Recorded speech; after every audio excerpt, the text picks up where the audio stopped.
Hi guys, Yaz here. I'm the owner of Foliage, a houseplant shop in Old Town Clovis. At Foliage, we get asked really often, how much water should I give my plants?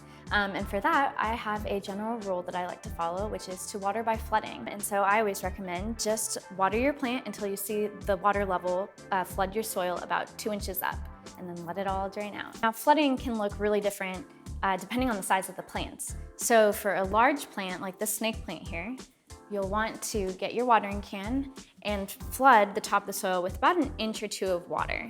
And you really want to see it saturate all of the soil all the way around the plant, and then watch it drain out all the way.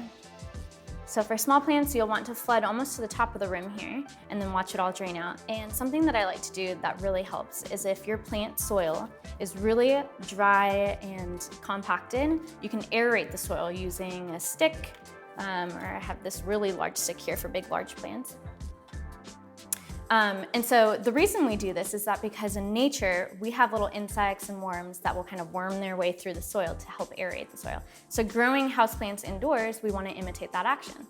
So we'll go ahead and just take our little stick and break up the soil a little bit.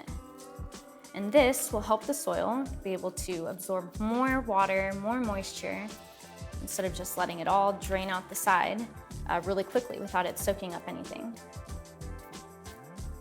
Grab our watering can and flood all the way up and let it drain. And you can see it draining there. One of the most important aspects about watering is having adequate drainage. Whether that's your plant potted in a grower pot that already comes with drainage holes, or potting your plant in a ceramic pot that comes with a drainage hole in a saucer, or the last method you can do is cache potting, where you keep your plant in the grower pot, but set it in a really pretty decorative pot that comes with no drainage hole. Every plant is slightly different in the way that it likes to be watered. For example, snake plants, you really want to make sure that you're watering the soil and not getting the stalks themselves wet, because water buildup in the stalks can cause the stalks to rot. Now there's plants like African violets that have leaves that are really sensitive to water. So in this case, we'd want to bottom water the plant.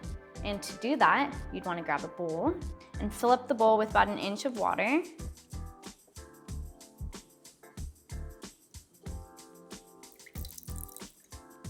And then get your grower pot, your plant in the grower pot, and set it right inside and allow the plant to drink up the water from the bottom of the holes of the grower pot.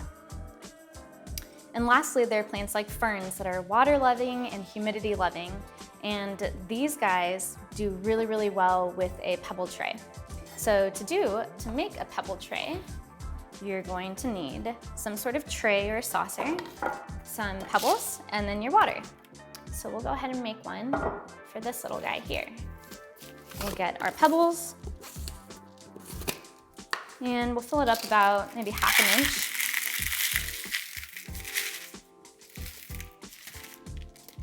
And then we're gonna fill this guy up with water just to the bottom, just right under the top of the rock level.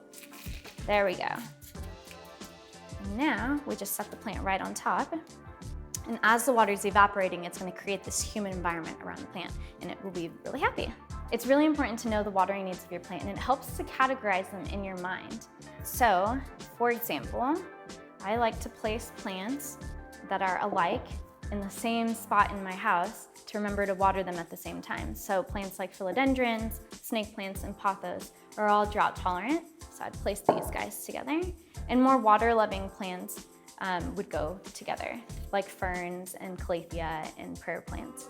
And if you're unsure where to start, we like to recommend to start with watering your plant once a week.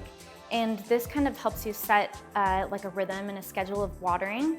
And then at that 1 week mark, you can assess your plants and see what the leaves and the plants are telling you.